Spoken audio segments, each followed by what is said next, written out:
মানুষ আর পাখির ভালোবাসা যে কতটা নিঃস্বার্থ হতে পারে তার এক উজ্জ্বল উদাহরণ হয়ে উঠেছে পটুয়াখালী সদর উপজেলার বদরপুর দরবার শরীফ এলাকার নসিমন চালক মোহাম্মদ সোহাগ খান ও একটি বাজ পাখির বন্ধুত্বে। বাজের মতো শিকারী পাখির সাথে সখ্যতা গড়ে তাক লাগিয়ে দিয়েছেন তিনি। পাখিটি এখন তার নিত্যদিনের সঙ্গী। ৩ মাস আগে বাড়ির পাশের একটি তালগাছের নিচে বাজ পাখিটিকে কুড়িয়ে পান সোহাগ খান।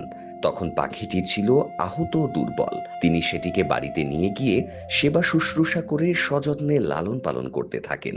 ধীরে ধীরে পাখিটি সুস্থ হয়ে উঠলে তাকে উন্মুক্ত করে দেন সোহাগ। তবে ভালোবাসায় মুগ্ধ পাখিটি মুক্ত আকাশে উড়ে যাওয়ার সুযোগ পেলেও তাকে ছেড়ে কোথাও যায় না। পাখিটি যেখানেই থাকুক না কেন, সোহাগ তাকে ডাকলেই সাড়া দিয়ে উড়ে চলে আসে তার কাছে। পরম যত্নে পাখিটিকে নিজ হাতে খাবার খাওয়ান সোহাগ। পাখিটি এখন সোহাগের পরিবারের অন্যতম একজন সদস্য। মানুষ ও বাজ পাখির এই ব্যতিক্রমী সম্পর্ক এখন এলাকা জুড়ে আলোচনার বিষয় হয়ে দাঁড়িয়েছে।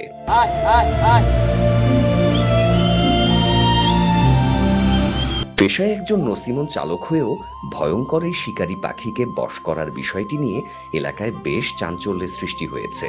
বাজ পাখি সোহাগ খানের বন্ধুত্ব দেখে মুগ্ধ হচ্ছেন সকলে। পাখিটিকে দেখতে ও ছবি তুলতে বিভিন্ন স্থানে সোহাগের বাড়িতে ভিড় করছেন কৌতূহলী মানুষ। একটি শিকারী পাখির সাথে মানুষের এমন সখ্যতার প্রশংসা করছেন তারা। যেখানে মানুষে মানুষে ভালোবাসা ও বিশ্বাস কমে যাচ্ছে, সেখানে একটি শিকারী পাখির এমন নির্ভরতা সত্যি বিরল ও হৃদয়স্পর্শী ঘটনা। তবে ইচ্ছা ও ভালোবাসা দিয়ে এই দুরূহ কাজকে সম্ভব করেছেন সোহাগ।